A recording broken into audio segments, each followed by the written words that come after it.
السلام علیکم ورحمۃ اللہ وبرکاتہ۔ نیند میں گھبراہٹ یا وحشت کے وقت کی دعا۔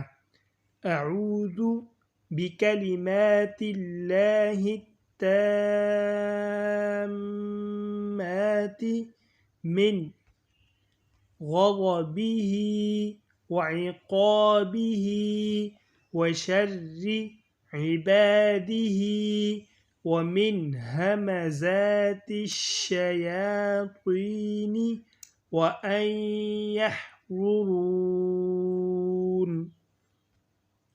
میں اللہ کے مکمل کلمات کے ذریعے سے پناہ مانگتا ہوں اس کی ناراضی اور اس کی سزا اور اس کے بندوں کے شر اور شیطانوں کے وسوسے ڈالنے، گناہوں پر ابھارنے اور اکسانے سے، اور اس بات سے کہ وہ شیطان میرے پاس آئیں اور مجھے بہکائیں۔ ایسی مزید اچھی ویڈیوز کے لیے چینل کو لازمی سبسکرائب کریں۔ جزاکم اللہ احسن الجزاء۔ طالب دعا قاری محمد آصف۔